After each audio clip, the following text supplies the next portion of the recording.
বিদ্যাসাগর ইউনিভার্সিটির আন্ডারে তোমরা যারা 4th সেমিস্টারে পড়ছো তাদের কিন্তু এবারে এইসি বেঙ্গলের আমি ফুল সাজেশন সিলেবাস কভার করে অর্থাৎ কথন দক্ষতার ফুল সাজেশন কোয়েশ্চেন প্লাস অ্যান্সার দিয়ে দিয়েছি।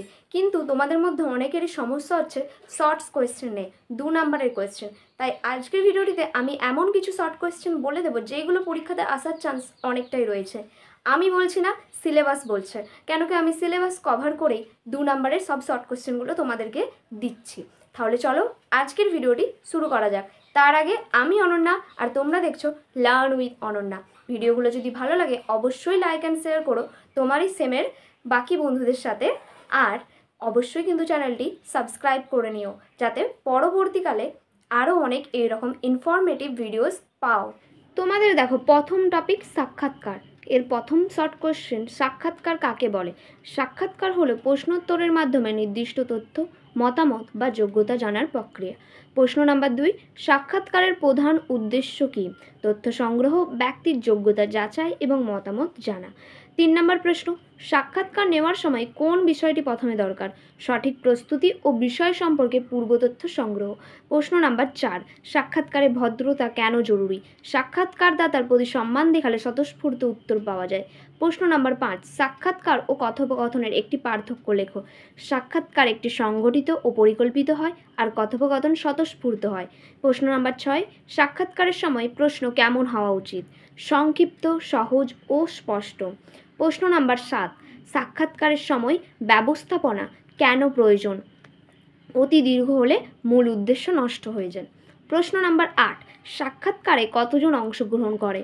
অন্তত 2 জন, সাক্ষাৎকার গ্রহীতা ও সাক্ষাৎকার দাতা। চাকরির সাক্ষাৎকারে কি দেখা হয়? যোগ্যতা, দক্ষতা ও ব্যক্তিত্ব। প্রশ্ন নাম্বার 10, সংবাদপত্রে সাক্ষাৎকারের গুরুত্ব কী? জনসাধারণের কাছে নির্ভরযোগ্য তথ্য পৌঁছে দেওয়া। তাহলে এই 10টা প্রশ্ন ছিল সাক্ষাৎকারের টপিক থেকে। এরপরে আসবে বক্তৃতার টপিক, অর্থাৎ বক্তৃতা কি? প্রথম প্রশ্ন, শ্রোতৃমণ্ডলীর সামনে কোনো বিষয়কে যুক্তি, তথ্য ও আবেগের সমন্বয়ে উপস্থাপন করাই বক্তৃতা। প্রশ্ন নাম্বার 2, বক্তৃতার প্রধান শ্রেণীবিভাগ কী কী? শিক্ষণমূলক বক্তৃতা, জনসভামূলক বক্তৃতা, আনুষ্ঠানিক বক্তৃতা আর প্রেরণামূলক বক্তৃতা। প্রশ্ন নাম্বার 3, শিক্ষণ পদ্ধতি রূপে বক্তৃতার ভূমিকা কী? শিক্ষণ পদ্ধতি রূপে বক্তৃতা হলো শিক্ষকের মাধ্যমে সহজ প্রাঞ্জল ভাষায় জ্ঞানদান ও বিষয়কে বোধগম্য করে তোলা। প্রশ্ন নাম্বার 4, জনসভার বক্তৃতার বৈশিষ্ট্য কী? জনসভার বক্তৃতা হতে হবে সহজ, প্রাণবন্ত, আবেগপূর্ণ, প্রভাবশালী ও সংগঠিত। প্রশ্ন নাম্বার 5, আদর্শ বক্তৃতার 2টি বৈশিষ্ট্য লেখো। 1, স্পষ্ট উদ্দেশ্য ও সংগঠিত বক্তব্য।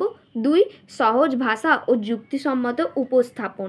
প্রশ্ন নাম্বার 6, একজন সুবক্তার 2টি গুণ লেখো।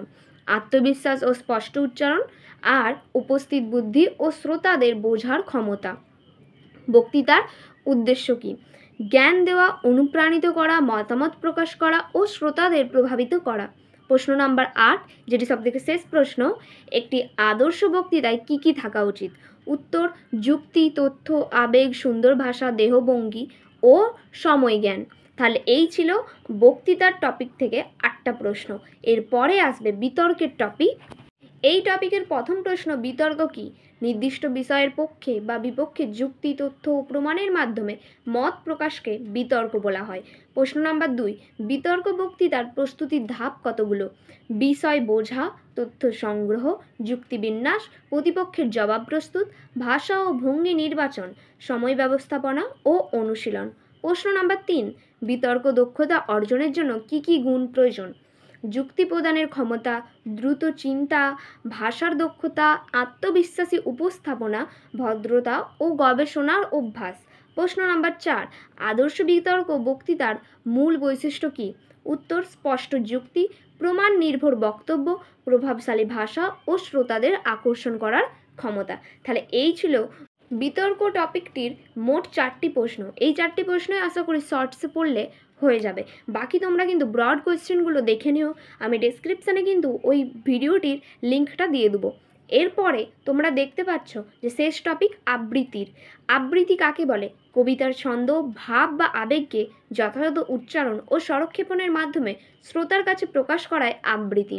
আবৃত্তি আয়ত্ত করার জন্য কোনটি সবচেয়ে জরুরি? শুদ্ধ উচ্চারণ সবচেয়ে জরুরি। প্রশ্ন নাম্বার 3, স্বরক্ষেপণ বলতে কী বোঝায়? কবিতার ভাব অনুযায়ী কণ্ঠের ওঠানামা বা স্বরের বৈচিত্র্যকেই স্বরক্ষেপণ বলা হয়। প্রশ্ন নাম্বার 4, আবৃত্তিতে স্মৃতিশক্তির ভূমিকা কী? মুখস্থ করার মাধ্যমে কবিতা সাবলীলভাবে ও আত্মবিশ্বাসের সঙ্গে আবৃত্তি করা যায়। আবেগ ও ভাব কেন প্রয়োজন? আবেগ ও ভাব ছাড়া কবিতার রস শ্রোতার কাছে পৌঁছায় না। প্রশ্ন নাম্বার 6, ছন্দের জ্ঞান কেন দরকার? ছন্দের জ্ঞান থাকলে কবিতার গতি ও সুর মধুর হয়। 7 নম্বর প্রশ্ন, আবৃত্তি দক্ষ করতে কী অভ্যাস জরুরি? নিয়মিত কবিতা পাঠ, উচ্চারণ অনুশীলন ও মঞ্চে প্র্যাকটিস করা জরুরি। তাহলে এই ছিল আবৃত্তির টপিকটা থেকে মোট 7টা প্রশ্ন। তোমরা এই শর্ট কোশ্চেনগুলো কিন্তু ভালো করে প্র্যাকটিস করে যেতে পারো পরীক্ষার জন্য।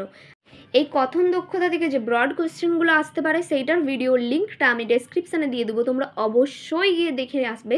আর তোমাদের যদি আরও কোনো নোটসের প্রয়োজন হয় বা যে কোনো বিষয়ে ইনফরমেশানের দরকার হয়, তোমরা কিন্তু অবশ্যই আমাকে কমেন্টে জানিও। আমি তোমাদের সেই প্রবলেমটার অবশ্যই সমাধান করার চেষ্টা করব। তাহলে আজকের মতো এতটাই। ভিডিওটি যদি ভালো লেগে থাকে অবশ্যই তোমরা কিন্তু লাইক অ্যান্ড শেয়ার করো বন্ধুদের সাথে, আর এই চ্যানেলটি সাবস্ক্রাইব করে নাও। দেখা হচ্ছে তাহলে পরবর্তী ভিডিওতে।